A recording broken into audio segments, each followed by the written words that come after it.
नमस्कार। स्वस्थ जीवन कार्यक्रममा तपाईलाई स्वागत छ। नेपाल सरकार स्वास्थ्य तथा जनसङ्ख्या मन्त्रालय, राष्ट्रिय स्वास्थ्य शिक्षा सूचना तथा सञ्चार केन्द्र र नेपाल टेलिभिजन बीच सहकार्यमा निर्माण गरिएको यो कार्यक्रम एनटिभी प्लसका साथै एनटिभी इटहरी र एनटिभी कोहलपुरबाट पनि हेर्न सक्नुहुनेछ। नेपालको संविधानले स्वास्थ्य सम्बन्धी हकलाई नागरिकको मौलिक हकका रूपमा प्रत्याभूत गरेको छ।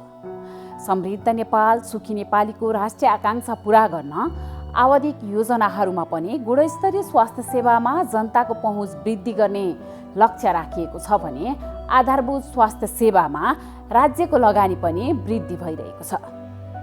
स्वास्थ्य सेवामा आम नागरिकको पहुँच वृद्धि गर्न भएका प्रयासहरूका साथै हरेक व्यक्तिले आफ्नो स्वस्थ जीवनका लागि अवलम्बन गर्नुपर्ने उपायहरूबारे हामीले यो कार्यक्रममा चर्चा गर्नेछौँ।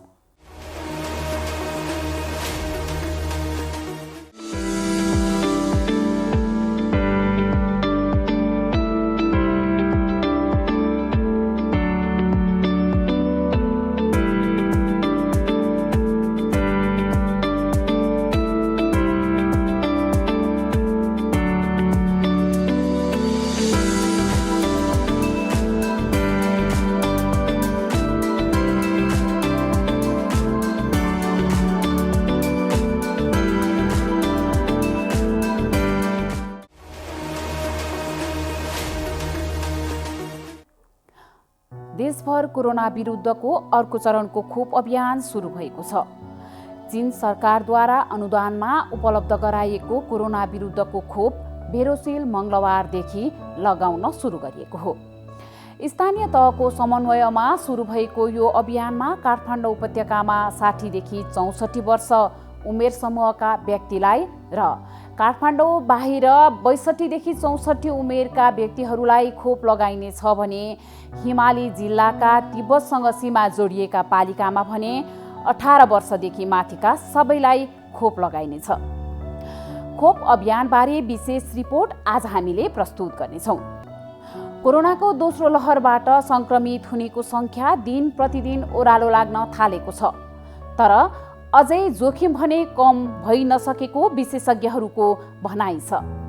मुलुकमा अधिकांश जिल्लामा जारी निषेधाज्ञासँगै सचेतना, स्वास्थ्य सुरक्षा मापदण्ड कार्यान्वयन र आवश्यक सतर्कताका कारणले गर्दा सङ्क्रमितको सङ्ख्या घट्न थालेको हो।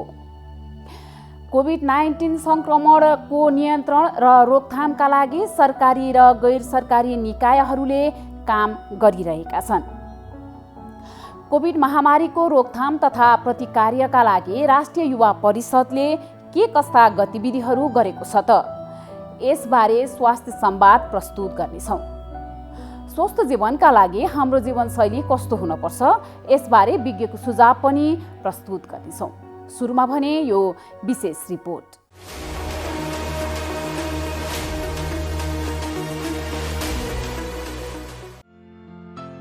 देशभर कोरोना विरुद्धको अर्को चरणको खोप अभियान सुरु भएको छ। चीन सरकारद्वारा अनुदानमा उपलब्ध गराइएको कोरोना विरुद्धको खोप भेरोसिल मङ्गलबारदेखि लगाउन सुरु गरिएको हो।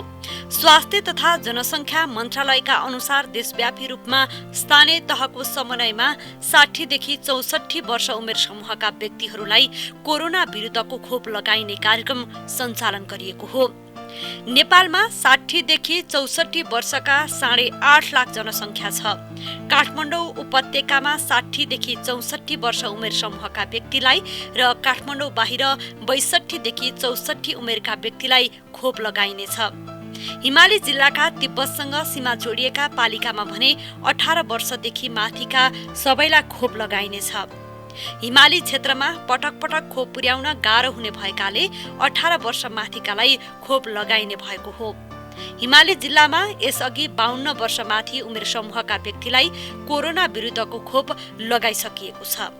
खोप लगाउन जाँदा उमेर खुल्ने प्रमाणपत्र लिएर जानुपर्नेछ। यो पटक लक्षित समूह बाहेक अन्य व्यक्ति तथा समूहलाई प्राथमिकताका आधारमा खोप लगाइने छैन। काठमाडौँ, ललितपुर र भक्तपुरमा 60 देखि 64 वर्ष उमेर र उपत्यका बाहिरका जिल्लामा 62 देखि 64 वर्ष उमेर लक्षित समूहलाई खोप दिइनेछ। यसै क्रममा काठमाडौँ महानगरपालिकाले 32 वटै ओडामा कोरोना विरुद्धको खोप केन्द्र सञ्चालन गरी खोपको पहिलो मात्रा दिन सुरु गरेको छ। महानगरपालिकाले तय गरेका खोप केन्द्रहरूबाट 60 देखि 64 वर्ष उमेर समूहका व्यक्तिलाई कोरोना विरुद्धको चिनिया खोप भेरोसेलको पहिलो मात्रा दिने गरी तयारी गरिएको हो। ती केन्द्रमा जेठ 25 देखि 29 सम्म सञ्चालन हुने खोप कार्यक्रममा जेठको क्रमशः 25 गते 64 वर्ष, 26 गते 63, 27 गते 62, 28 गते 61 र 29 गते 60 वर्ष उमेर समूहका व्यक्तिलाई खोप दिने कार्यक्रम रहेको छ। खोप लगाउन खोप केन्द्रमा जाँदा उमेर खुलेको फोटो भएको सरकारी कागज वा सम्बन्धित ओडाको सिफारिस लिएर जानुपर्ने बताइएको छ। चीन सरकारद्वारा अनुदानमा 10 लाख डोज उपलब्ध भएपछि खोप अभियान सुरु गर्न लागि हो। यसअघि सञ्चालन भएको खोप अभियानमा भेरोसेलको पहिलो मात्रा दी उपत्यका बाहिर भएको कारण वा अन्य कारणले दोस्रो मात्रा लगाउन छुट भएका व्यक्तिहरूको खोप कार्डको अनुगमन गरी दोस्रो मात्रा खोप दिन समेत निर्देशन दिइएको छ। यसअघि कोभिडको संक्रमण भइसकेको भए 1 महिना पूरा भए मात्र खोप लगाउन, तोकेको दिनमा मात्र खोप लगाउन र पहिलो मात्राका लागि मात्र खोप केन्द्रमा जान सूचना गरिएको छ। सरकारले कोभिड विरुद्धको खोप कार्यक्रम अन्तर्गत पहिलो पटक महामारी नियन्त्रणका लागि अग्रपंक्तिमा खटिने पेशाकर्मी, दीर्घरोगी आदिलाई प्राथमिकताका आधारमा समूह विभाजन गरेर खोप दिँदै आएको छ। यस क्रममा जनप्रतिनिधि, स्वास्थ्यकर्मी, कर्मचारी, सुरक्षाकर्मी, पत्रकार, शिक्षक, प्राध्यापक, सार्वजनिक सवारी चालक र सहचालक सहित 65 वर्षदेखि माथिल्लो उमेर समूहका नागरिकलाई खोप दिइएको थियो। यसअघि जेठ 2 गतेदेखि चिनिया खोप भेरोसेलको दोस्रो मात्रा लगाइएको थियो। जेठ 11 गतेसम्म ओडा स्तरमा केन्द्र स्थापना गरेर चलाइएको खोप कार्यक्रमबाट करिब 1 लाख नागरिक लाभान्वित भएका थिए। अहिलेको खोप कार्यक्रम आगामी 29 गतेसम्म सञ्चालन हुनेछ।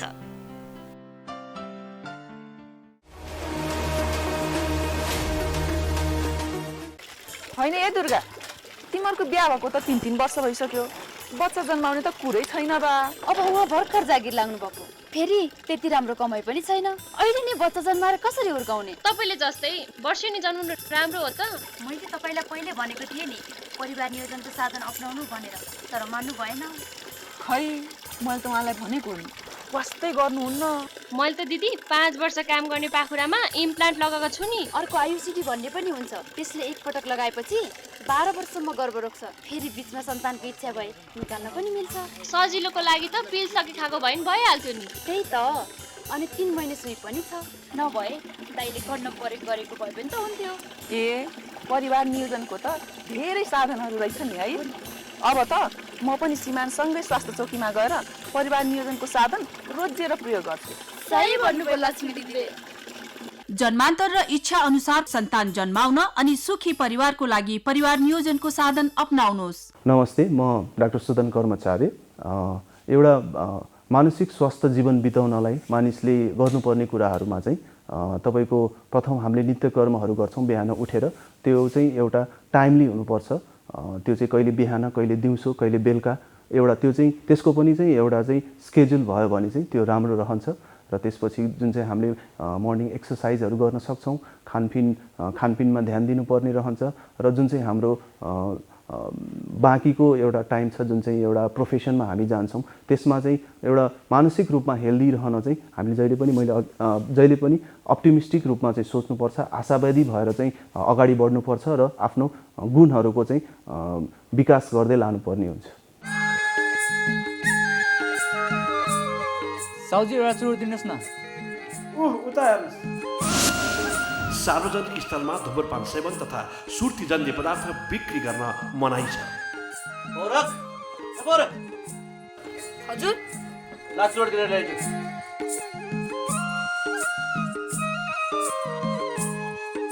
खै एकपटक चुरोट दिनुहोस् त। कति वर्ष पुग्यो बाबु? 12। पढ्न आउँछ? किन नआउनु? बाबु त्यसो भए उ त पढ त। 18 वर्षभन्दा मुनिका केटाकेटीहरूलाई धुम्रपान तथा सुर्ती जन्य पदार्थ बिक्री वितरण नगरौँ। ओहो, कस्तो चुरोट खान मन लाग्यो। गर्भवती महिलालाई धुम्रपान तथा सुर्तीजन्य पदार्थ बिक्री गर्न मनाइ छ। सार्वजनिक स्थलहरूमा धुम्रपान तथा सुर्तीजन्य पदार्थ बिक्री तथा सेवन नगरौँ। 18 वर्ष मुनिका बालबालिकाहरू र गर्भवती महिलालाई धुम्रपान तथा सुर्तीजन्य पदार्थ बिक्री वितरण नगरौँ।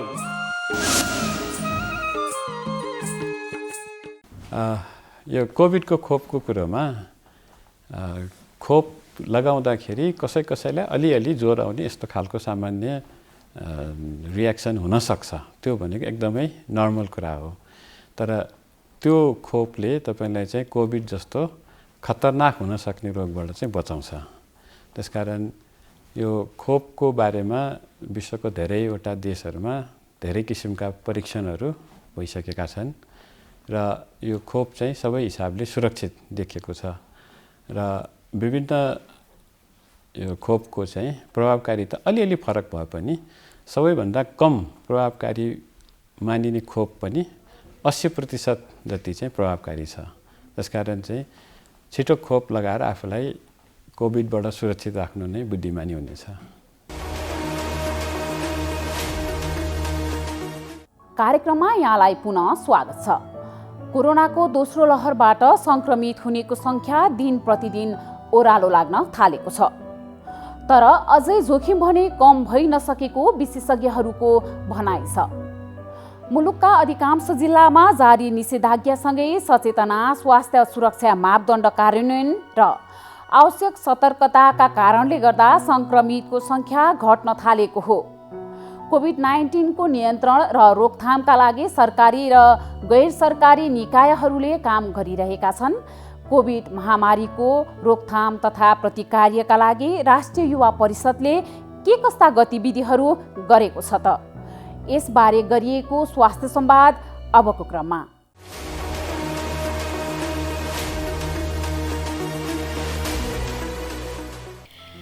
कोरोनाको दोस्रो लहरबाट संक्रमित हुनेको संख्या दिन प्रतिदिन ओह्रालो लाग्न थालेको छ। तर अझै जोखिम भने कम भइसकेको छैन। मुलुकका अधिकांश जिल्लामा जारी निषेधाज्ञासँगै सचेतना, स्वास्थ्य सुरक्षा मापदण्ड कार्यान्वयन र आवश्यक सतर्कताका कारण संक्रमितको संख्या घट्न थालेको हो। कोभिड-19 नियन्त्रण र रोकथामका लागि सरकारी र गैर सरकारी निकायहरूले काम गरिरहेका छन्। यसै क्रममा राष्ट्रिय युवा परिषदले कोरोना महामारी विरुद्ध स्वयंसेवकीय भूमिका निर्वाह गर्न परिषदका कार्यकारी उपाध्यक्ष माधव ढुङ्गेलको संयोजकत्वमा केन्द्रीय स्तरको कोरोना महामारी सूचना तथा सहजीकरण केन्द्र स्थापना गरेको छ भने जिल्ला स्तरमा पनि अभियान सञ्चालन गरेको छ। परिषदले आइसोलेसन केन्द्रका लागि स्वास्थ्य परामर्श तथा सहयोग जस्ता क्षेत्रमा पनि काम गरेको छ। कोभिड महामारीको रोकथाम तथा प्रतिकार्यका लागि राष्ट्रिय युवा परिषदले के कस्ता गतिविधि गरेको छ त? यसबारे परिषदका कार्यकारी उपाध्यक्ष माधव ढुङ्गेलसँग हामीले संवाद गरेका छौँ।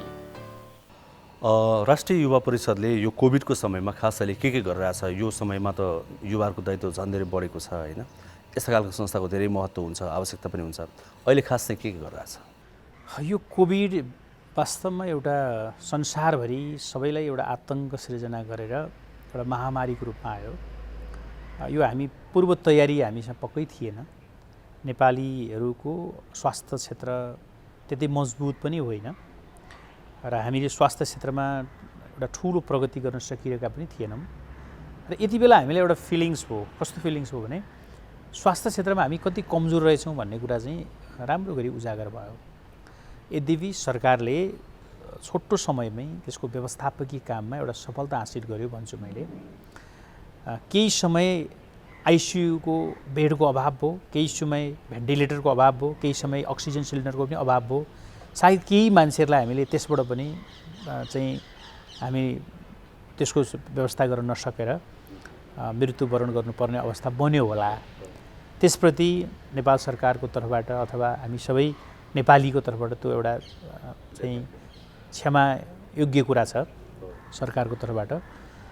त्यति हुँदा पनि सरकारले गरिरहेको यो कामको सँगसँगै हामी युवा परिषद, युवाहरूको नेतृत्व गर्ने संस्थाको तर्फबाट हामीले यति बेला यो महामारीमा केही न केही कन्ट्रिब्युसन गर्नुपर्छ भन्ने उद्देश्यका साथ हामीले कोरोना महामारी सूचना तथा सहजीकरण केन्द्र भन्ने एउटा चाहिँ संयन्त्र निर्माण गऱ्यौँ।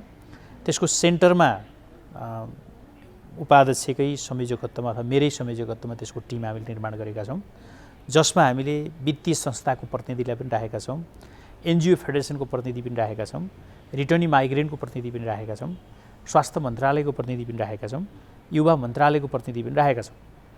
र यसरी युवा परिषदको कार्यकारी समितिका सदस्यहरू र युवा परिषदको प्रशासकीय प्रमुख समेत त्यहाँ जोडेर हामीले यसलाई एउटा संयन्त्र निर्माण गरेका छौँ। 70 जनाको एउटा टिम निर्माण गरेका छौँ र मेडिकल काउन्सिलको सदस्य पनि त्यसमा हामीले इन्क्लुड गरेका छौँ। र बैङ्क तथा वित्तीय संस्था परिसङ्घको अध्यक्षलाई पनि हामीले राखेका छौँ। त्यसमा नेप्सकुनको अध्यक्ष पनि त्यहाँ चाहिँ प्रतिनिधित्व गर्नुहुन्छ। यसरी हामीले एउटा संयन्त्र निर्माण गऱ्यौँ। त्यसपछि हामीले प्रदेशमा राष्ट्रिय युवा परिषदका सदस्यहरू जसलाई हामीले प्रदेशको जिम्मेवारी दिएका थियौँ र उहाँहरूको संयोजकत्वमा यही अहिले हामीले माथि बनाइएका संरचनाका प्रदेश स्तरका फोकल पर्सनहरूलाई त्यहाँ राखिएको छ। एनजिओ फेडरेसन, रिटर्नी माइग्रेन्ट, नेप्सकुन र युवा क्लब सञ्जाल लगायतका प्रतिनिधिहरू त्यहाँ चाहिँ इन्क्लुड गरिएको छ। यसरी त्यो राख्दाखेरि प्रदेशको पनि एउटा संरचना, 7 वटा संरचना हामीले निर्माण गरेका छौँ।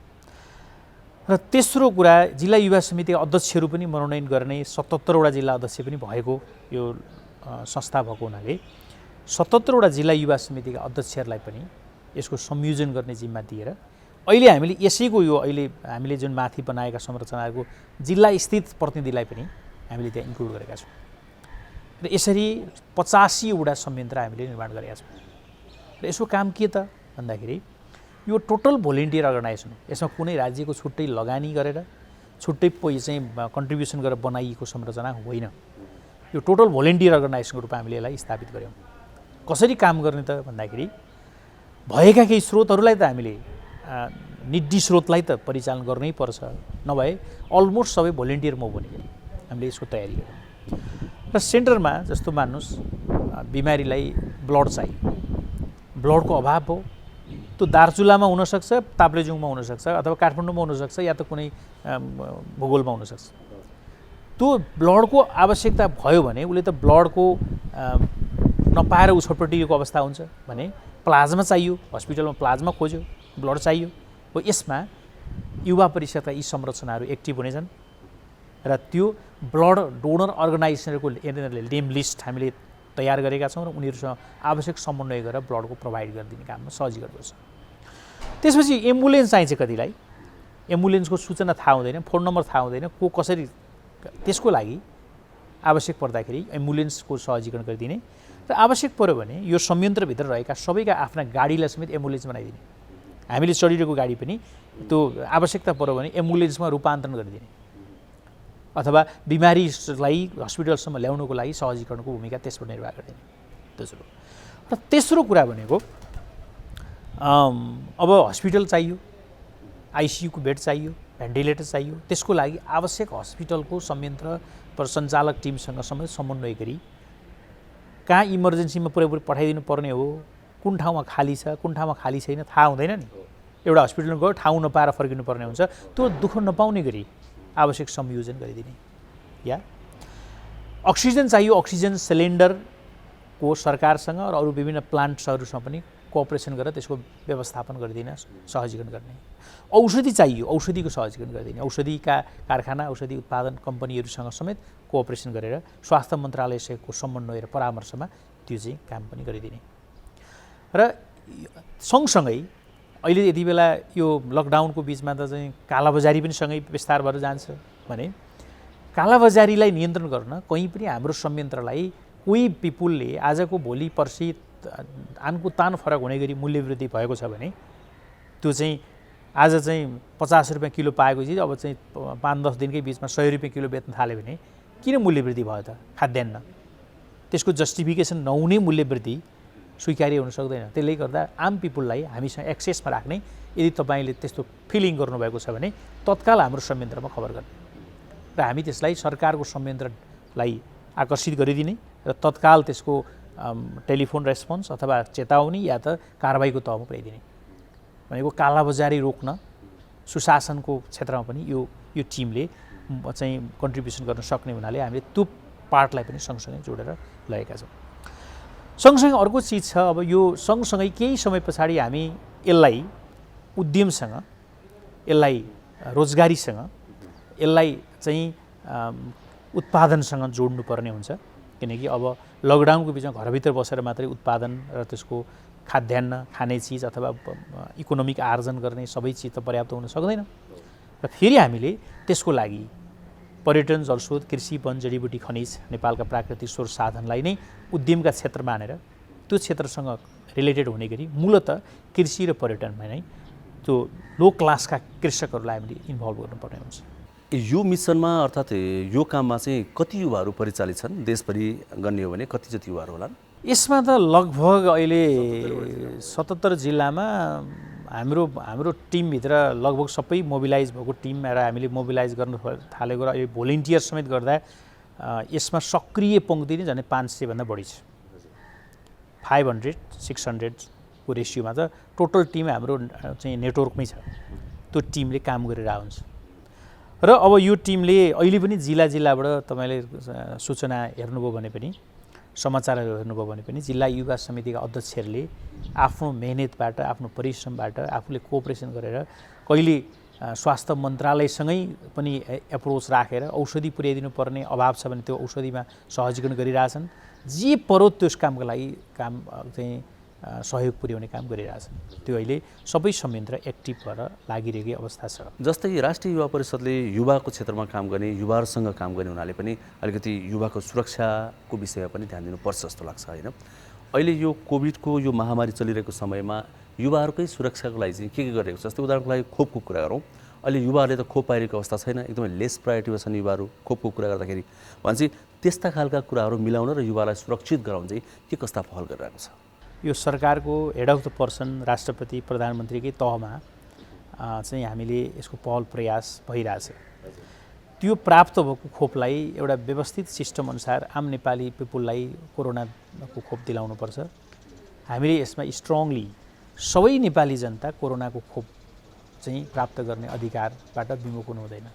यो कुरामा सरकारको ध्यान आकर्षण हामीले गराएका छौँ र अहिले पछिल्लो चरणमा चाइना, अमेरिका, बेलायतसँग गरिएको समन्वय, इन्डियासँग भएको समन्वयले केही हकमा जस्तो 22 लाखमा चाहिँ खोप चाहिँ लगाइसकेको अवस्था छ भने 10 लाख चाइनाले दिने र अमेरिकाले दिँदा अलिकति ठुलो सङ्ख्यामा जाने र अरू देशहरूबाट पनि प्राप्त र अलिकति हामीले किनेर पनि लिन सक्ने अवस्था हुँदाखेरि मलाई लाग्छ अब केही महिनाभित्र कोरोनाको खोपको व्यवस्थापन हुनुपर्छ र गर्न सक्नुपर्छ सरकारले।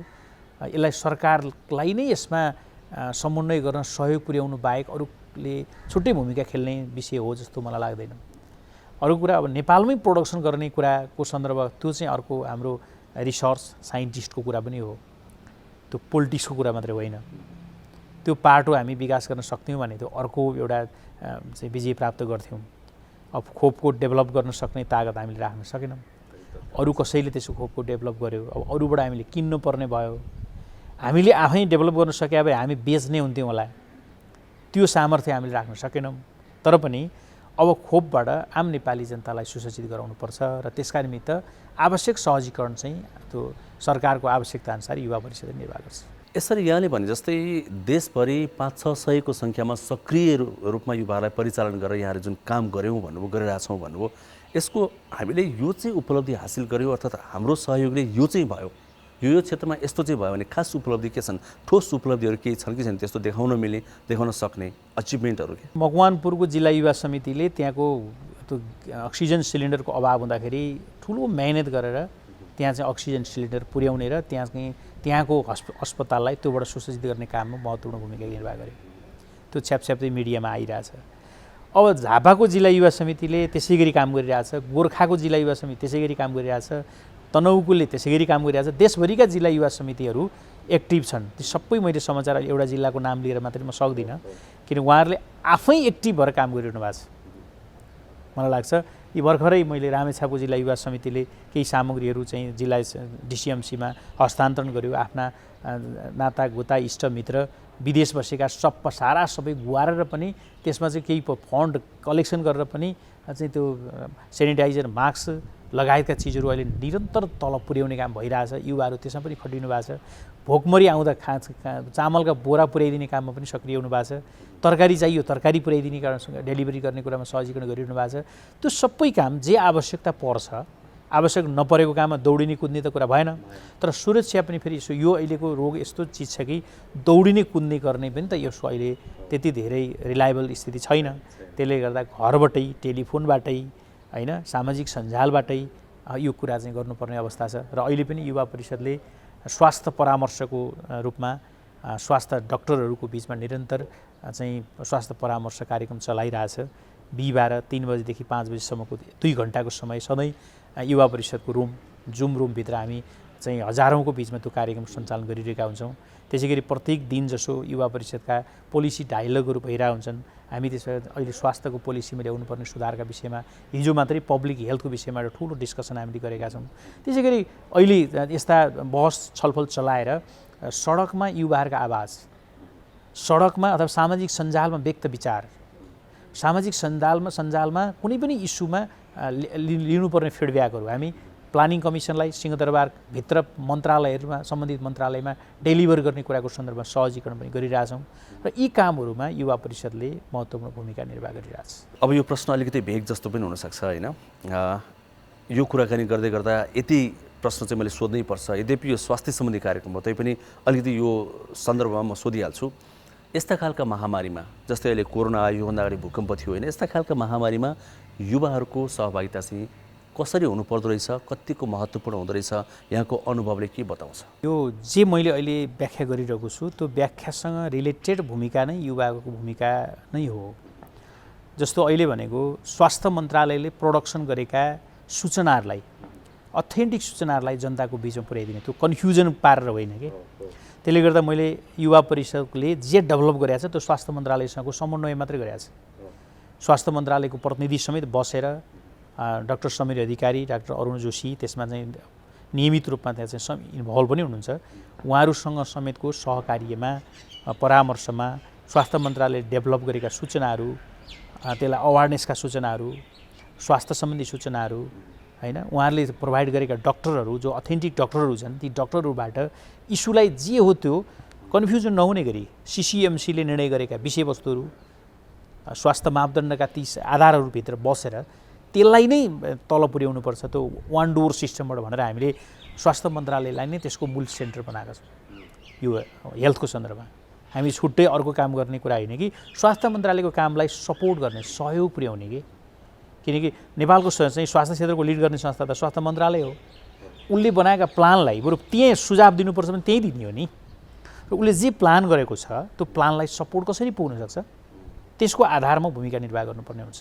त्यसर्थ अहिले मैले भनिहालेँ यिनै चिजहरूमा घर बसेर, जस्तो अहिले सामाजिक सञ्जालमा लाखौँ हजारौँ मान्छेहरू इन्भल्भ हुन्छन् होइन, लाखौँ मान्छेहरूको इन्भल्भ हुन्छन्, त्यहाँ चाहिँ डेभलप गरेका अथेन्टिक सूचनाहरू, जस्तो अहिले हामीले के बनाएका छौँ भने एम्बुलेन्सहरूको देशभरिको लिस्ट हामीले एउटा त्यो स्रोतलाई कलेक्सन गरेर बनाएका छौँ। त्यो हामी प्रोभाइड गर्छौँ र सामाजिक सञ्जालमा हामीले त्यसलाई सेयरिङ गराइरहेको छौँ। सबैले पाउन्, त्यो मैलाई सम्पर्क गर्नु नपरोस् अथवा हाम्रो संयन्त्रलाई नै सम्पर्क गर्नु नपरोस्, त्यो सूचना हेरेर डक्टर सिधै डक्टरसँग परामर्श लिन सकोस् भनेर हामीले डक्टर्सहरूको लिस्ट तयार गरिदिएको छौँ। डक्टर्सको हेलो डक्टर हामीले निर्माणै गरिदिएको छौँ। इन्डिभिजुअल पनि उसले चाहिँ परामर्श लिन सकोस् या त उसले चाहिँ त्यो स्वास्थ्य मन्त्रालयले डेभलप गरेका एपहरूको युज गरेर पनि लिन सकोस्। त्यो एप पनि त के कसैले थाहै नपाएपछि त्यो त युज हुँदैन। त्यसलाई पनि तलसम्म प्रचार गर्ने एउटा स्थिति बनोस् भनेर हामीले त्यसको पनि सेयरिङ गराउने, भरपुर सेयरिङ गराउने, प्रचार गर्ने, सामाजिक सञ्जालबाट युवाहरूको भूमिका प्रभावी गर्ने एउटा काम गरिरहेछौँ होइन।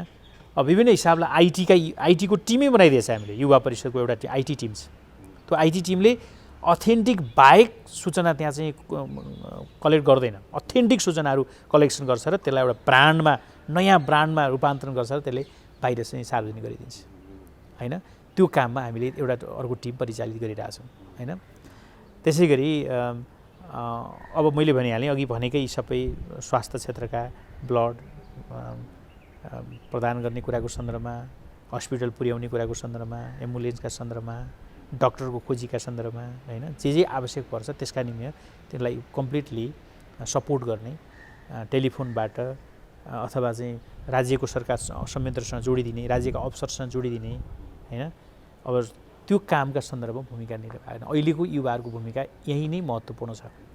जस्तो अहिले भर्खरै तपाईँले देख्नुभयो एउटा स्काउटको टिमले लास उठाउन कोही नमानेको अवस्थामा चाहिँ कोरोनाबाट सङ्क्रमित लास चाहिँ पिपिई र चाहिँ सम्पूर्ण सुरक्षा मापदण्ड प्रयोग गरेर लास उठाएर जलाउने ठाउँ पुर्याइदिए नि त।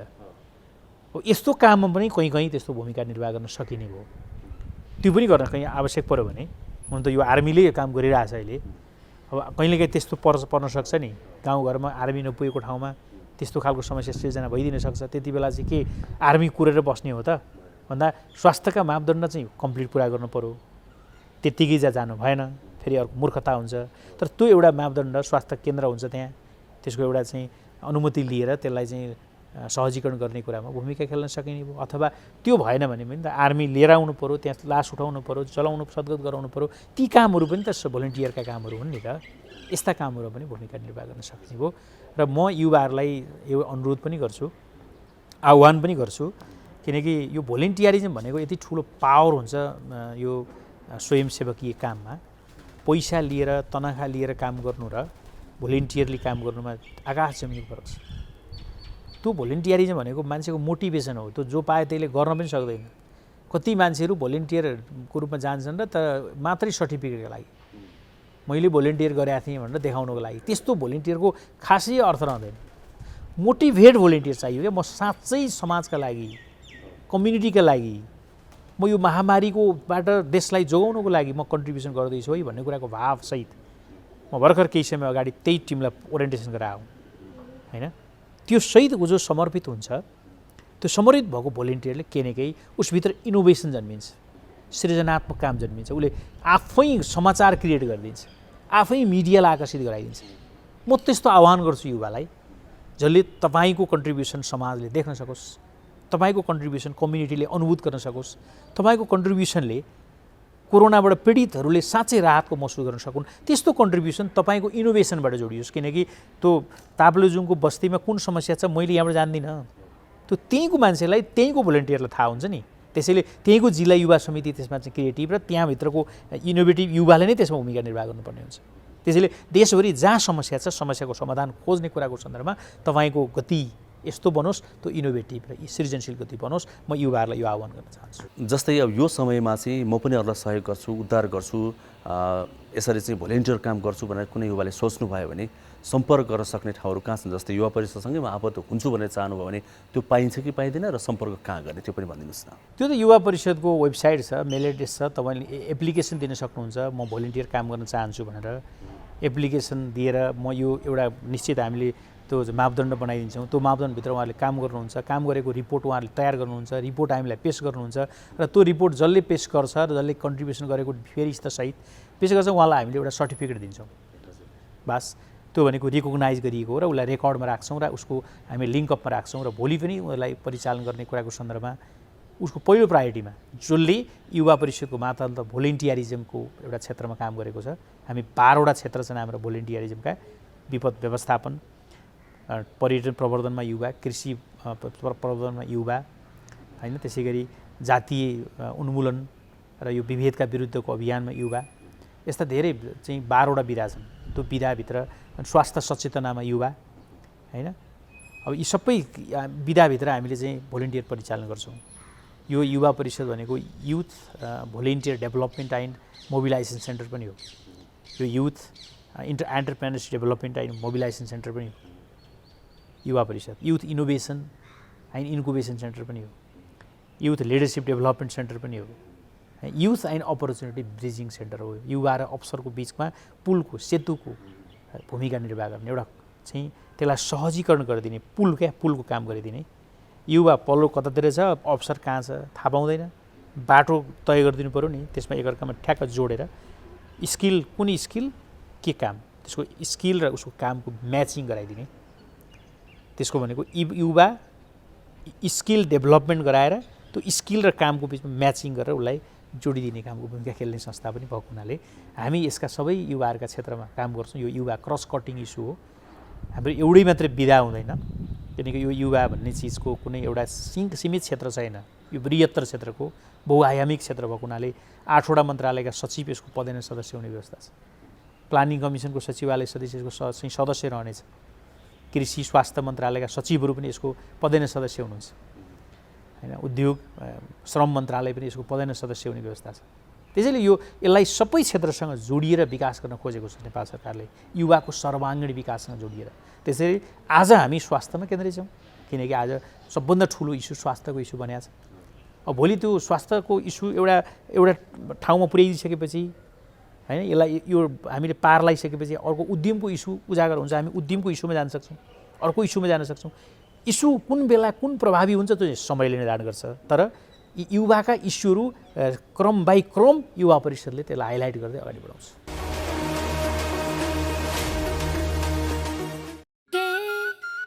हात धुन्छौ र साबुन पानीले धुन्छु नि, कति बेला धुन्छौ र छिनछिनमै धुन्छु नि,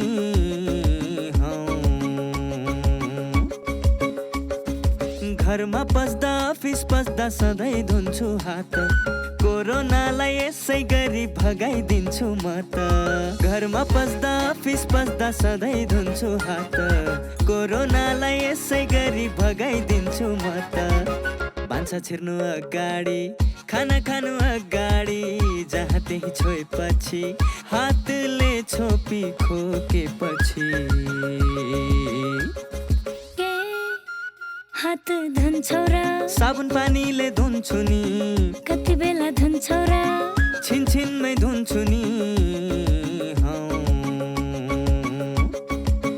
कोरोनाबाट बच्ने 3 उपायहरू: व्यक्ति बीच 2 मिटर टाढा बस्ने, घरबाट बाहिर निस्कँदा मास्क लगाउने र बेला बेलामा साबुन पानीले मिची 20 सेकेन्डसम्म हात धुने। कोरोनाबाट आफू पनि बचाउँ र अरूलाई पनि बचाउँ। नमस्कार, म डाक्टर निरज श्रेष्ठ, हड्डीको डाक्टर हुँ, अर्थोपेडिक सर्जन। मैले यो आज चाहिँ तपाईँहरूलाई हड्डी कसरी बलियो बनाउने, हड्डी कसरी स्वस्थ राख्ने र कसरी स्वस्थ जीवनयापन गर्ने विषयमा केही शब्द बोल्दैछु। हड्डी अरू अङ्ग जस्तै हड्डी पनि हाम्रो शरीरको मेन अङ्गमा पर्छ र यसले अस्थिपञ्जर बनाउँछ र हड्डी बलियो बनाउनलाई सन्तुलित खाना, सन्तुलित विचार, टाइममा खाने अनि टाइममा सुत्ने र अनि तनावमुक्त भएर बस्नुभयो भने यो हड्डीले हामी पछिसम्म बुढेसकालसम्म पनि यसले हामीलाई मद्दत गर्न सक्छ र हामी स्वस्थ भएर बाँच्न सक्छौँ र लामो जीवनयापन गर्न सक्छौँ। स्वस्थ हड्डी बन्नको लागि खानपिनमा जोड दिनु पर्यो। खानामा हाम्रो क्याल्सियमयुक्त खानाहरू जस्तै ब्रोकाउली, काउली, दुग्ध पदार्थ जस्तै दही, पनिर, दुधहरू खानु प्रशस्त मात्रामा खाने गर्नु पर्यो। पानीको सेवन गर्नु पर्यो र अर्को सन्तुलित रूपमा व्यायाम गर्नु पर्यो। बिहान मिल्छ भने बिहान, बेलुका केही समय 5-10 मिनट आफ्नोलाई लिनुहोस्, व्यायाम गर्नुहोस् र अरू रोगहरू पनि छ भने त्यसको समयमा उपचार गरौँ र केही हड्डी सम्बन्धी, जोनी सम्बन्धी समस्या छ भने समयमै अस्पतालको डाक्टर साहबहरूलाई देखाउनु होला। झाडापखाला रोग जुनसुकै उमेरका मानिसलाई जहिले पनि लाग्न सक्छ, तर विशेष गरी गर्मी तथा वर्षातको मौसममा झाडापखाला बढी मात्रामा फैलन्छ र कहिलेकाहीँ महामारीको रूप पनि लिन्छ। झाडापखाला रोग लाग्न र महामारी हुन नदिन खानेपानी भकभकी उमालेर वा फिल्टर गरेर वा क्लोरिन प्रयोग गरेर वा सोडिस विधिद्वारा निर्मलीकरण गरी शुद्ध र सुरक्षित पानी मात्र पिउने गरौँ। पानी राख्ने भाँडा सफा राख्ने र पिउने पानीलाई सधैँ छोपेर राख्ने गरौँ। खानेपानीको स्रोत वा मुहान सधैँ सफा राखौँ। खाना बनाउनु अघि, खानु अघि र खुवाउनु अघि दिसा पिसाब गरेपछि, बच्चाको दिसा सफा गरेपछि र फोहोर वस्तु छोएपछि सधैँ साबुन पानीले मिची हात धुने गरौँ। फोहोर, बासी, सडे गलेको, झिङ्गा भन्केको र खुला रूपमा राखिएका खानेकुराहरू नखाऊ। काँचै खाइने खानेकुराहरू र फलफुल सफा पानीले राम्ररी पखालेर मात्र खाऊ। घुङ्गी, गङ्गटा, माछा, मासु जस्ता खानेकुरा खाँदा ताजा र राम्ररी पकाएर मात्र खाऊ। सबैले चर्पीमा मात्र दिसा पिसाब गर्ने र बच्चाको दिसा पिसाब पनि चर्पीमा नै लगी फाल्ने गरौँ। घर, आँगन र चर्पी सधैँ सफा राखौँ। घर र गोठको फोहोरलाई उचित तरिकाले विसर्जन गरौँ। यदि कसैलाई झाडापखाला लागिहालेमा शरीरबाट झाडा पखालाको रूपमा जति पानी खेर गएको छ त्यति नै अनुपातमा पुनर्जलीय झोल बनाएर खाने र खुवाउने। बच्चालाई झाडा पखाला लाग्दा पुनर्जलीय झोलसँगै जिंक चक्के दिनको एकपटक 10 दिनसम्म नबिराई खुवाउने। स्तनपान गरिरहेको बच्चालाई झाडा पखाला लागेमा पटक पटक स्तनपान गराइरहने। झाडा पखाला हुँदा भातको माड, दालको रस, गेडागुडी वा तरकारीको रस प्रशस्त मात्रामा खाने र खुवाउने। साबिकमा जस्तै खानेकुरा खाने र खुवाउने। घरेलु उपचारबाट झाडा पखाला नरोकिएमा बिरामीलाई तुरुन्त नजिकको स्वास्थ्य संस्थामा लगी उपचार गराउँ। नमस्ते, म doctor Kamakshya Shah, diabetes, thyroid र हर्मोन रोग विशेषज्ञ। कुनै पनि रोगसँग बच्नलाई तपाईहरूले आफ्नो खाना, व्यायाममा ध्यान दिनुस् र तपाईको तनावलाई कम गर्नुस्। खाना नियमित तपाईले जे घरमा पकाउनुहुन्छ, जे घरमा ल्याएर खानुहुन्छ त्यो तपाईले सबै खाँदा हुन्छ, तर अनुशासनमा बसेर खानुस्। यो जस्तो फ्याक्ट्रीमा बनेको चिजहरू यिनीहरू चाहिँ नि तपाईले कमै खाँदाखेरि वा खाँदै नखाँदा राम्रो हुन्छ। व्यायाम 30 देखि 45 मिनेट गरे पुग्छ, तर व्यायाम गर्दाखेरि अलिकति तपाईको मुटुको धड्कन फुल्ने व्यायामहरू जस्तो fast walking, running, jogging, cycling, swimming, डान्सिङहरू जस्तो व्यायाम 30 देखि 45 मिनेट गर्दा तपाईको वजनहरू घट्ने गर्छ र तपाईको सुगरहरू तपाईको कम हुने गर्छ। अर्को तनाव, हाम्रो दुईटा तरिकाको तनावहरू हुन्छ, एउटा शारीरिक तनाव र एउटा मानसिक तनाव। शारीरिक तनाव जस्तो तपाईको इन्फेक्सन भयो, शरीरमा इन्फेक्सन भयो, ज्वरो आयो, तपाईको अपरेसनहरू गर्न पर्यो भने त्यसलाई हामीले शारीरिक तनाव भन्छौँ। र यी तनावहरू भएको बेलामा चाहिँ नि तपाईको अलिकति सुगरहरू देखिने, प्रेसरहरू बढ्ने हुन सक्छ। र तपाईको अर्को मानसिक तनाव। मानसिक तनावको लागि तपाईहरूले योगा गर्नुस्, मेडिटेसन गर्नुस्। यी कुराहरूमा ध्यान दिनुभयो भने चाहिँ नि तपाईले धेरै रोगहरूसँग बच्न सक्नुहुन्छ। दर्शकबिन, स्वस्थ जीवनशैलीका लागि स्वस्थ खानपान, सरसफाइ र व्यायामलाई आफ्नो दिनचर्याको हिस्सा बनाउनको लागि विशेषज्ञहरूले सुझाव दिने गरेका छन्। अव्यवस्थित दिनचर्याले हाम्रो स्वास्थ्यमा प्रतिकूल असर पारिरहेको हुन्छ। स्वस्थ जीवनका लागि खानपान, बानी व्यवहार, जीवनशैली आदिमा ध्यान दिनुपर्छ। स्वस्थ जीवनशैली कसरी अपनाउने, यसबारे विज्ञको सुझाव अबको क्रममा।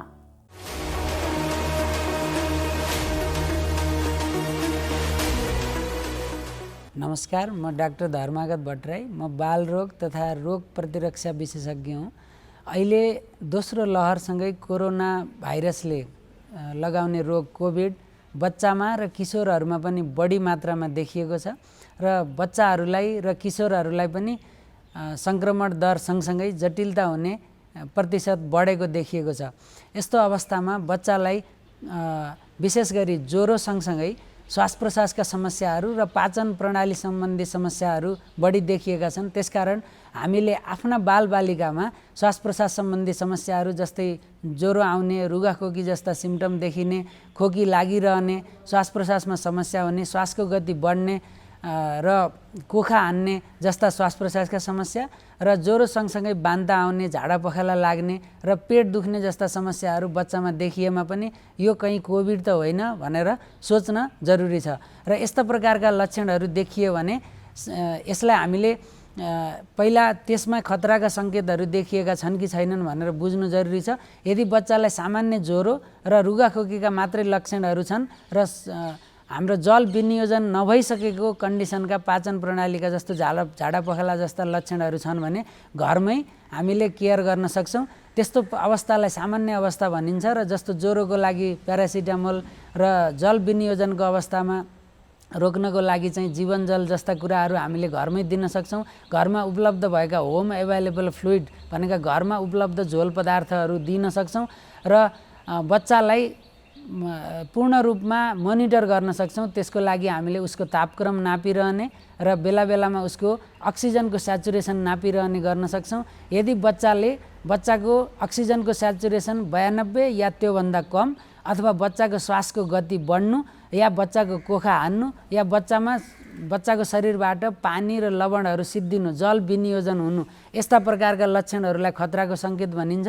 त्यस्ता खतराका लक्षणहरू देखियो भने हामीले बच्चालाई घर राखिरहनु हुँदैन, त्यसलाई तुरुन्तै अस्पताल लगिनुपर्छ र त्यस्तो अवस्थामा बच्चालाई अक्सिजनको, अरू औषधिहरूको र जल विनियोजनलाई पूर्ति गर्नको लागि नसाबाट दिइने फ्लुइड्सहरूको जरुरत पर्न सक्छ।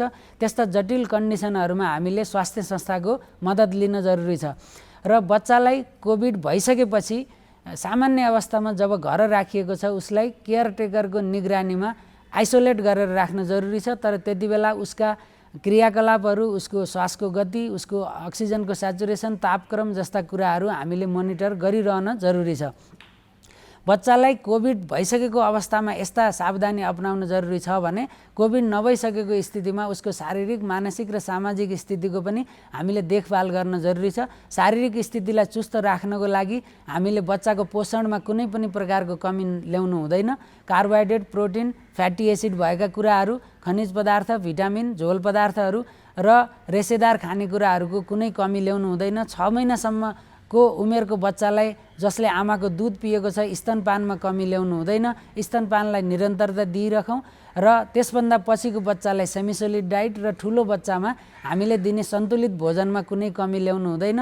यो बाहेक उसलाई शारीरिक अभ्यास, निद्रा र तनावरहित समय दिन जरुरी छ। उसलाई अहिले स्कुल जान नसकेको कन्डिसनमा हुने र आफ्ना साथीहरूसँग घुलमिल हुन नसकेको कन्डिसनमा हुने मानसिक तनावको पनि हामीले त्यत्तिकै देखभाल र स्याहार सुसार गर्न जरुरी छ। उसलाई साथको जरुरी छ। त्यसकारण यस्तो बेलामा अभिभावकले बच्चाको शारीरिक अवस्था, मानसिक अवस्था र सामाजिक अवस्था सम्पूर्ण कुराहरू र तिनमा देखिएका समस्याहरू सबैलाई पूर्ण रूपमा सम्बोधन गर्न जरुरी देखिन्छ। र यस्तो बेलामा हामी वयस्कहरूले पनि कोरोना सङ्क्रमणलाई रोक्नको लागि पर्याप्त रूपमा मास्कको प्रयोग गरिरहने र आफ्नो हातको सफाइको लागि बेला बेलामा हात धोइरहने र सेनिटाइजरको प्रयोग गरिरहने गरौँ। र हामीले सरकारले लगाएका निर्देशनहरू र स्वास्थ्यकर्मीले दिएका सल्लाहहरू बमोजिम हामीले अपनाउनु पर्ने कोभिडका यी सम्पूर्ण सावधानीहरू र लकडाउनका नियमहरू सबैलाई पालना गरेर अत्यावश्यकीय काममा मात्रै बाहिर निस्किने र सकेसम्म र कुनै पनि हालतमा सामाजिक दूरी कायम गर्नेलाई नभुल्ने र व्यक्ति बीचको सम्पर्कलाई अत्यन्त कम गर्ने र कुनै पनि प्रकारका लक्षणहरू आयो भने स्वास्थ्य कर्मीको सल्लाह लिने र सामान्य अवस्थामा घरभित्रै आइसोलेट गरेर राख्ने र जटिलता आएको बेलामा स्वास्थ्य संस्थाको मद्दत लिन जरुरी छ। यसो गरेमा हामीले बच्चामा हुने सङ्क्रमणलाई पनि रोक्न सक्छौँ र सङ्क्रमण भइसकेका बच्चाहरूमा पनि जटिलता ल्याउनबाट रोक्न सक्छौँ। दिदी मास्टर मास्क छ दिनु न 3टा। भाइ एउटा कुरा भनौँ? भन न दिदी। थाहा छ सही तरिकाले मास्क लगाए मात्रै कोरोनाबाट बस्न सकिन्छ नि। लगाउने त अब लाउन पनि सही र गलत तरिका हुन्छ र दिदी। सही तरिका हुन्छ नि भाइ। पहिला साबुन पानीले हात धुने, मास्क सफा छ छैन हेर्ने, मास्क पाल परेको छ कि छैन हेर्ने, फेरि 3 पत्र भएको मास्क मात्रै लगाउने हो। अनि यो मास्कमा 3 पत्र छ त? छ नि। ल हेर्नुस् त, मास्क लगाउँदा यसको डोरीमा मात्र छुनुपर्छ। नाक, मुख, चिउनोमा टमक्क मिल्नुपर्छ। अनि अर्को कुरा, मास्क लगाइसकेपछि घरिघरि छुनु हुँदैन नि हातले। अनि यो फेरि प्रयोग गर्न मिल्छ र? कपडाको मास्क त धोएर लगाउँदा नि मिलिहाल्छ नि। हो, यसै गरी लगाउने हो नि मास्क। घरबाट बाहिर निस्किँदा अनिवार्य मास्क लगाऊ। कोरोनाबाट आफू पनि बचाऊ र अरूलाई पनि बचाऊ। स्वास्थ्य तथा जनसङ्ख्या मन्त्रालय र एन्सेलद्वारा जनहितमा जारी। नमस्ते, म डाक्टर कुशल कार्की, युरोलोजिस्ट भनेपछि मूत्ररोग विशेषज्ञ। मैले चाहिँ अब सामान्य एक मानिसलाई स्वस्थ रहन के गर्नुपर्छ भन्ने कुरामा भन्न गइरहेको छु। अब मान्छे उमेर अनुसार हामीले कुरा गर्नुपर्ने हुन्छ। बच्चा, एउटा वयस्क र एउटा चाहिँ बुढो मान्छे भनौँ न, त्यहाँ उहाँहरूको फरक रहनसहन हुन्छ। भनेपछि बिहान बच्चाहरूले के गर्नुपर्ने हुन्छ र वयस्कले के गर्नुपर्छ र बुढा मान्छेले के गर्नुपर्छ भन्ने कुरा हामीले कुरा गर्नुपर्ने हुन्छ। अब सामान्य नानीहरूको चाहिँ उहाँको बढ्दो उमेर भएको हिसाबले गर्दाखेरि सही मात्रामा खाने र यसमा चाहिँ उसको बुवा आमा पेरेन्ट्सहरूले चाहिँ कस्तो गर्नुपर्छ भन्ने कुरा हुन्छ। त्यसमा चाहिँ सही मात्रामा सबै ब्यालेन्स डाइट भन्ने हुन्छ। सबैलाई हुन्छ बच्चाहरूलाई चाहिँ बढ्दो उमेर भएकोले प्रोटिनको धेरै आवश्यकता हुन्छ उनीहरू बढ्ने उमेर भएको हिसाबले गर्दाखेरि, र क्याल्सियम धेरै खानुपर्ने हुन्छ। क्याल्सियम पाउने कुरा भनेको हाम्रो दुध, दही, त्यो कुराहरू बच्चाहरूले धेरै खानुपर्ने हुन्छ। र प्रोटिन मान्छेमा चाहिँ धेरै जस्तो चाहिँ माछा मासुमा पाइन्छ। सबै मान्छेले माछा मासु नखाने हिसाबले गर्दाखेरि त्यसको बारेमा गेडागुडीहरू खाने चलन हुन्छ। सकेसम्म हामीले चाहिँ अब यो फर्टिलाइजरहरू रासायनिक नमिलाएको चाहिँ खाँदाखेरि स्वस्थ भइन्छ र ताजा खानेकुरा खानु पऱ्यो र फलफुलहरूमा जोड गर्नु पऱ्यो। यो कुराहरू चाहिँ गर्नुपर्ने हुन्छ। र उहाँहरूको चाहिँ वजन हामीले चाहिँ अहिले पहिला चाहिँ खाना नपाएर चाहिँ समस्या भइरहेको हुन्थ्यो भने अब धेरै खाएर पनि समस्या भइरहेको हुन्छ। त्यही भएर चाहिँ आफ्नो उमेर अनुसार र तौल उचाइ अनुसारको चाहिँ वजन पनि हामीले मेन्टेन गर्नुपर्छ। अलिकति केही शङ्का लाग्यो भने हामीले चिकित्साबाट जानुपर्ने हुन्छ। त्यसरी अब एडल्ट मान्छेहरू चाहिँ उनीहरू चाहिँ अब वयस्क मान्छेहरू उनीहरूको उनीहरू चाहिँ अब विभिन्न पेसाले गर्दाखेरि उनीहरू धेरै चाहिँ एक्टिभिटी धेरै हुन्छ र महिला र पुरुषहरूमा चाहिँ विभिन्न कामहरू गर्नुपर्ने हुन्छ। त्यो हिसाबले गर्दाखेरि हामीले सामान्यतया चाहिँ स्वस्थ जीवनलाई गर्दा खानामा चाहिँ विशेष जोड गर्नु पऱ्यो। सही कुरा खाने भन्नाले स्वस्थ खाने। अब सबैको हामीले अब किनेरै खाने हो। किनेर खाँदाखेरि सबै हाम्रो कन्ट्रोलमा हुँदैन। त्यही पनि हामीले सकेसम्म चाहिँ ध्यान पुर्याएर स्वस्थ सडेगलेको खाने नखाने, स्वस्थ खानेकुरा खाने र खाँदाखेरि सबै ब्यालेन्स डाइट भने कार्बोहाइड्रेट मतलब गुलियो कुराहरू, प्रोटिन र फ्याटहरू यो मिलाएर खानुपर्ने हुन्छ। केही कुरा धेरै खाने, केही कुरा कम खाने भन्ने हुँदैन। र अर्को कुरा चाहिँ दिनमा कतिचोटि खाने भन्ने कुरा हुन्छ। हामीले अहिले चाहिँ गर्दाखेरि दिनमा सकेसम्म 4 चोटि खाने।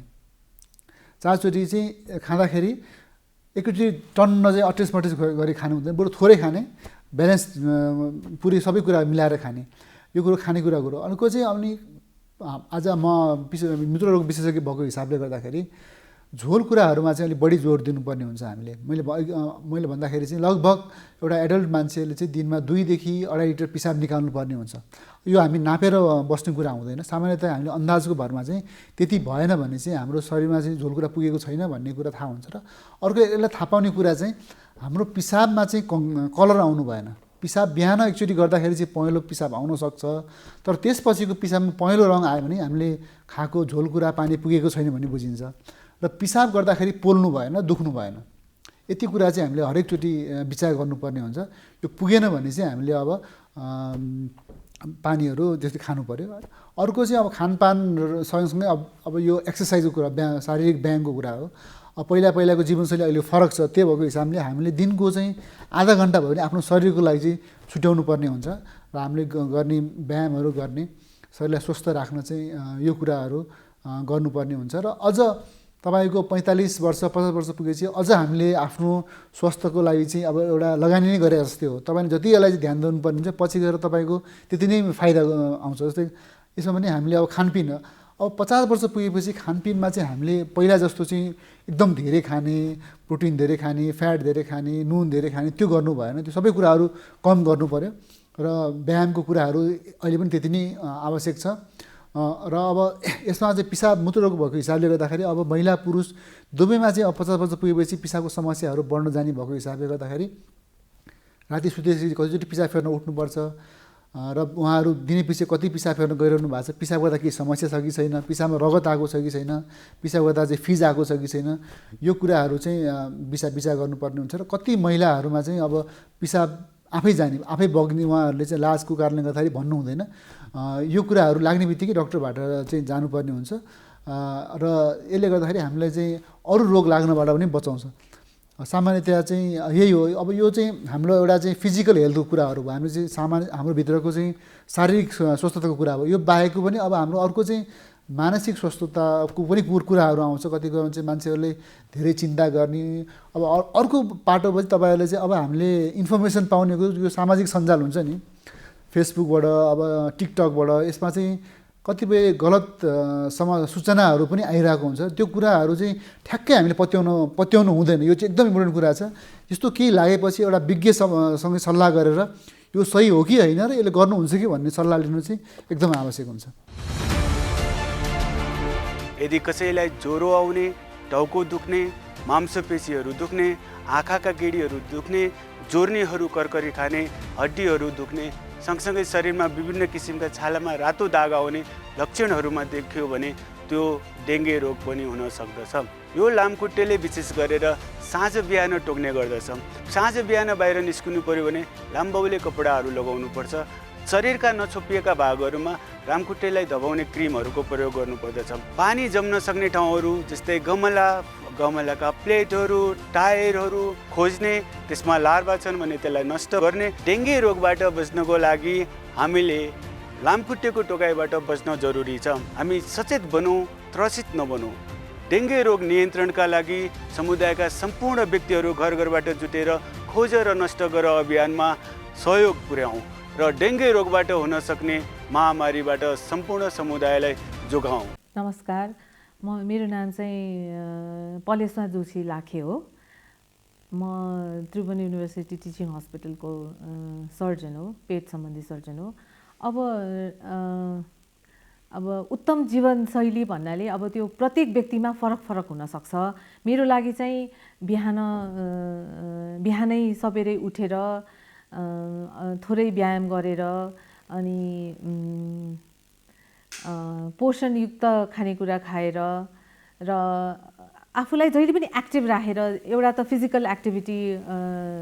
फिजिकली एक्टिभ हुने र दिमागलाई पनि चलाइराखेर एक्टिभ भएर टाइममै सुतेर मिनिमम 6 घन्टा सुतेर र यो धेरै चुरोट नखाने, जाँड रक्सी चाहिँ सकेसम्म नखाने अनि पोजिटिभ एटिट्युड दिने, लाइक जे कुरालाई पनि पोजिटिभली लिने।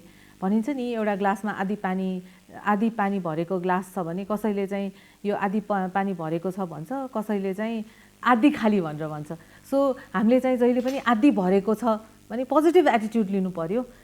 यसरी पोजिटिभ एटिट्युड लिएर चिन्ता नगरेर, हुन त जीवनमा धेरै चिन्ताहरू त हुन्छ, तर चिन्ता नलिएर कम गरेर पोजिटिभ एटिट्युड लिएर अरूलाई सहयोग गर्ने भावना राखेर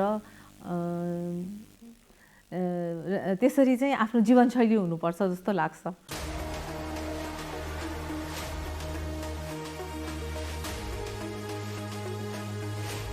कार्यक्रम स्वस्थ जीवन हरेक दिन एनटिभी प्लसबाट बिहान 7 बजेदेखि 8 बजेसम्म र पूर्ण प्रसारण साँझ 5 देखि 6 बजेसम्म एनटिभी कोहलपुरबाट 1 देखि 2 बजेसम्म र एनटिभी इटहरीबाट दिउँसो 2 देखि 3 बजेसम्म प्रसारण हुने गरेको छ। स्वास्थ्य सम्बन्धी यहाँहरूको कुनै जिज्ञासा वा समस्या भएमा हामी सम्बन्धित विज्ञहरूबाट समाधान खोजी कार्यक्रममा प्रसारण गर्नेछौँ। हामीलाई सम्पर्क गर्ने माध्यमहरू यस प्रकार रहेका छन्। फोन, एसएमएस तथा भाइबरको लागि 98 43 52 93 97, इमेल swasthjivan@ntv.org.np। यस कार्यक्रमको बारेमा आफ्नो सल्लाह, सुझाव र प्रतिक्रिया पनि यहाँहरूले यिनै माध्यम मार्फत दिन सक्नुहुनेछ। साथै कार्यक्रममा के कस्ता सामग्री, विषय वा विज्ञहरू समेट्नु पर्ला भन्ने विषयमा पनि सुझाव दिन सक्नुहुन्छ। कार्यक्रम यहाँहरूले सामाजिक सञ्जाल मार्फत पनि हेर्न सक्नुहुनेछ। YouTube Nepal television, mobile application Nepal television, Facebook facebook.com/naptv2041। अब भने हामी कार्यक्रमको अन्त्यतिर आइपुगिसकेका छौँ। देशभर कोरोना विरुद्धको अर्को चरणको खोप अभियान सुरु भएको छ। चीन सरकारद्वारा अनुदानमा उपलब्ध गराइएको कोरोना विरुद्धको खोप भेरोसिल मङ्गलबारदेखि लगाउन सुरु गरिएको हो। स्थानीय तहको समन्वयमा सुरु भएको यो अभियानमा काठमाडौँ उपत्यकामा 60 देखि 64 वर्ष उमेर समूहका व्यक्तिहरूलाई र काठमाडौँ बाहिर 62 देखि 64 वर्ष उमेर समूहका व्यक्तिहरूलाई खोप लगाइन्छ भने हिमाली जिल्लाका तिब्बतसँग सीमा जोडिएका पालिकामा भने 18 वर्षदेखि माथिका सबैलाई खोप लगाइनेछ। खोप अभियानबारे विशेष रिपोर्ट आज हामीले प्रस्तुत गर्यौं। कोरोनाको दोस्रो लहरबाट संक्रमित हुनेको संख्या दिन प्रतिदिन ओह्रालो लाग्न थालेको छ, तर अझै जोखिम भने कम भइ नसकेको विशेषज्ञहरूको भनाइ छ। मुलुकका अधिकांश जिल्लामा जारी निषेधाज्ञासँगै सचेतना, स्वास्थ्य सुरक्षा मापदण्ड कार्यान्वयन र आवश्यक सतर्कताका कारणले गर्दा संक्रमितको संख्या घट्न थालेको हो। कोभिड-19 नियन्त्रण र रोकथामका लागि सरकारी र गैर सरकारी निकायहरूले काम गरिरहेका छन्। कोभिड महामारीको रोकथाम तथा प्रतिकार्यका लागि राष्ट्रिय युवा परिषदले के कस्ता गतिविधिहरू गरेको छ त? यसबारे परिषदका कार्यकारी उपाध्यक्ष माधव ढुङ्गेलसँग संवादका साथै स्वस्थ जीवनका लागि हाम्रो जीवनशैली कस्तो हुनुपर्छ यसबारे विज्ञको सुझाव पनि प्रस्तुत गर्यौं। आजका लागि स्वस्थ जीवन कार्यक्रमको समय सकिएको छ।